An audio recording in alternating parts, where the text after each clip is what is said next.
Good morning, everyone. There's been a lot of interest in learning how to make PYO stencils, and there are some other examples here on the YouTube page, but I thought I would do a new fresh one for you guys since that's what you're asking for. This is a cute koala that I found in the Cricut images. She was free, and the reason I like her, besides the fact that she's free, obviously, and I know that I can use it. I don't have to dig for copyright laws. I don't sell things anyway, but I still like to be sensitive to that. But how her lines are nice and thick. You want to look for nice thick lines, and you want to look for a simple image, meaning that she doesn't have a ton of tiny little details within her. When we cut this out, we're going to lose these white spots in her eyes simply because it would look funny if we bridged through them. Like you see how these cuts are made, these are bridges, and what that does for you is allows that you can cut this out in a plastic stencil. And all this white part around the side represents your plastic, and the black represents the voids in the plastic when you cut it. So by placing these bridges, it keeps all this plastic connected in all of these ways so that you're not just getting this outline of her and the whole thing falling out, losing all of the inner details. So we're gonna put her out of the way and start from scratch and show you how to accomplish this. First, I went into the images and I typed right up here, filter, and I filtered free images. Since I already know she's a koala, I'm going to go ahead and search koala. But what I did was just scroll through and find something that I liked. So here are a bunch of koalas. There was the little boy, the little girl. This one's adorable, climbing the tree. And since these are Cricut images, we know that they are compatible and cuttable with our machines. But what I look for especially when I'm looking on Google for images, is how these lines are nice and thick. They're going to cut out well, and they're going to give you a nice border for your coloring. So I went ahead and chose her, and then insert image. There she is. And since she's like 3 inches wide by 2 inches tall, it depends on how big of a cookie you want to put her on. I did unlock this corner, and what that allows you to do is distort her, but you see how depending on how far you go, she does get pretty distorted. I'm going to undo that. Just wanted to show you that. I am going to unlock that corner and just slightly change her so that she's under the 3-inch mark. She's about 2 3/4. And I'm going to lock that back, and she still looks cute. Now we need to place all of these bridges. And what I'll do for that is insert a square over here in the shapes, square, insert a square, and then I'm going to adjust that square by unlocking the corner and changing that shape and size. I'm also going to change the color because it's easier to work with and see when your color is not the same as your image that you're working with. And I'll adjust this down till it's about the same thickness as her lines. So we'll find one, and keep in mind that this black outline on this square is not part of your width. So if it's about the same as what's there, or a tiny bit bigger or smaller, then you're going to be good. I just think it looks good that way.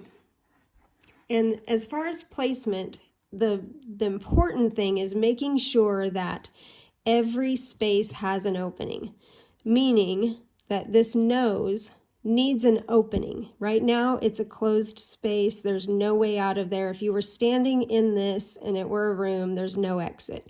So you need an exit for every space.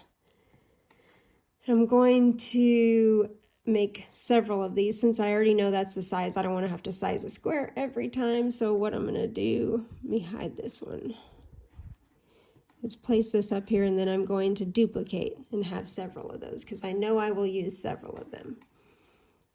And you can go from the top to the bottom, left to right, whatever works for you. Let's start over here at the top left and we'll work our way across and down.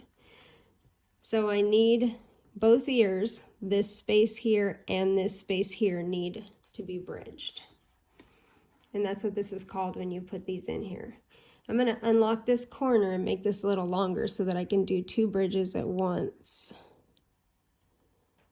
with this arrow.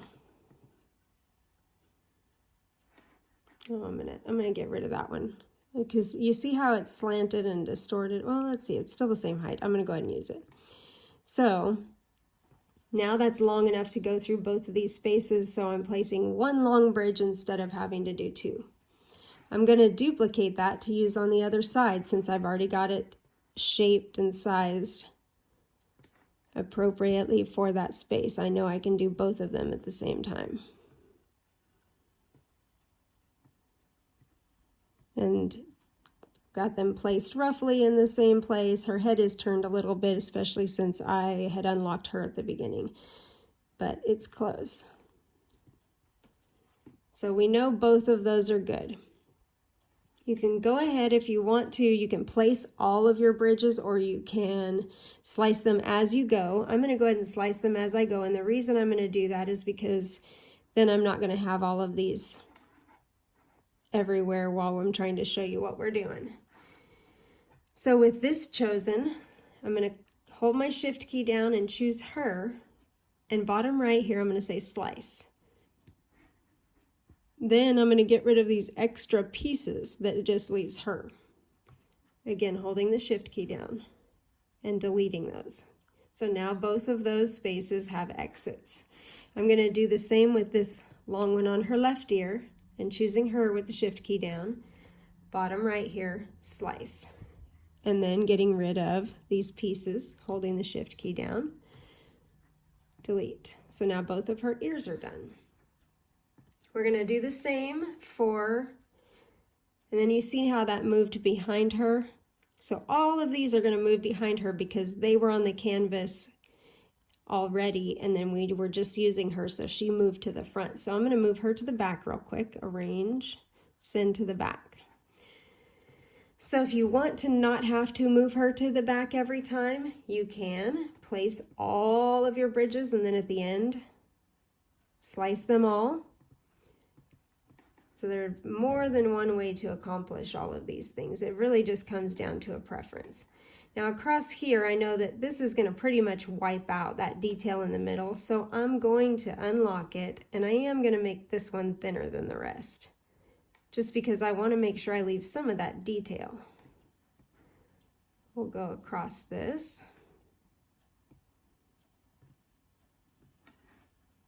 Grab another one, so all 3 pieces are bridged. And then we need to bridge her face. It has no openings.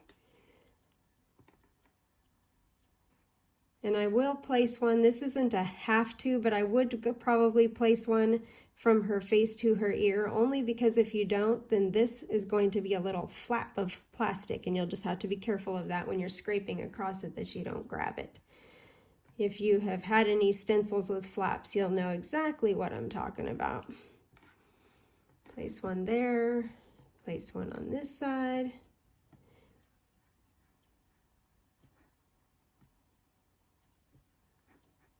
And you can place them again anywhere in this line that you want to. It's just personal preference. I will usually make a silk screen because I don't care for the looks of the bridges at all. And they're time consuming, as you can see, so I'll just usually make a silk screen. Much easier, much faster, and I don't need bridges. So I ran out of these. I'm going to go ahead and duplicate some more of those. And we'll bridge her face. And you could place those like up here on the line if you didn't want them noticeable, or you can bring them down here and have them be on the similar place as one another. Since I have those going that way, I'm going to move these. Again, you'll find out if you have a preference at all which way you prefer your bridges to face and all of that. or if you don't like them at all, and you can make silk screen. So I'm going to go through here, and I'm going to go ahead and duplicate that before I get rid of all of them. And just to make it easier to know which one is not on her, I'm going to change the color of that one for just a minute so that I know in my layers panel exactly which one I want to leave. I'm going to choose any one of these squares and the shift key, click on her, bottom right, slice. Then I'm going to get rid of these pieces and delete. And then I'm going to look at her and make sure I like that before I go on. It looks fine. So I'm going to choose the next yellow one, click on her, slice, duplicate these 3 pieces holding the shift key, or excuse me, not duplicate, delete. Make sure I like the way it looks, I do. And then we're just going to repeat that for every one of these. You will see people say that you can place all of your bridges and weld them together and then slice them all at once. The only reason I discourage new people from doing that is because if you do that and you save your project and you cut it and then you later, oops, delete, so I'm going to undo. If you weld something and then save your project, once it's been saved, you can't undo a weld. So if you go to use that and realize there's something there that you don't quite like the way it is and you'd like to change it, you can't undo it. That's the only reason I discourage people from welding in the beginning. Once you're confident in what you're doing, it is faster to weld them. So we're almost done with all the ones that we have placed so far. Slice, hold the shift key down, erase. Just repeating that same process for each of them. Slice, delete those 3 pieces. I like to keep this cleaned up during my process, just so that I can find things easily. Slice result is her. And we'll get rid of those 3 pieces. Slice that, get rid of your 3 pieces. Okay, so now we're going to take a look at her and make sure that we haven't missed anything. Each section of the bow has an exit. And let's get a pen instead of my fat finger. Each section of the bow has an exit. Both of her ears have an exit. Her face has several exits so that we don't end up with a big flap that we're going to get caught on with the spatula when you're scraping across it. Everything looks good there. So now she is about 2 3/4, a little over 2, and I'm going to say that that's going to work for whatever cookie project. I'm not really making anything, but let's say that's what I wanted. So what I'm going to do now is get a shape, a square. Make that 5.5 inches. That's just the size that I make mine. And I'm going to turn it white for the video because otherwise it's hard to see what's going on. Move that up here. Zoom back out a little bit.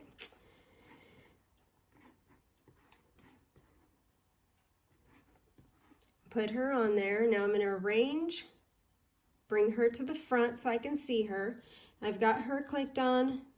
Shift key, grab my square, come up here and align because I want to put her in the middle of my stencil. So I'm going to center that, and it moved her just a bit. They're both still chosen. You can see there's still deeper gray over here. And I'm going to attach. And again, here you'll see different things because there's different ways to do things. You can either attach or slice. The disadvantage of doing the slice is, again, if you've done some welding before, after, whatnot, once it's saved, you can't really undo that. So I'll typically attach because I can always detach that. Even after I've saved it, I can detach that. This is going to be ready to cut. I'm going to hide this so that we can go to the, hide this guy. Go to the cut mat. So I'm going to say make it. I might have other things not hidden here too, but that's all right. But you can see she's ready to cut 5.5 inches by 5.5 inches. Keep in mind anytime you're cutting that there's this 1/4 inch border around your mat that is not a cut zone. So your material is going to be offset just a little bit there, or it's going to leave a border around your material. But that is ready to cut. And it's a bridged PYO stencil. If you wanted to use that same image and not do all that bridging, you would simply center and attach that to your square and it would be ready to cut out for silkscreen. If you have any questions, place them in the comments. Thanks.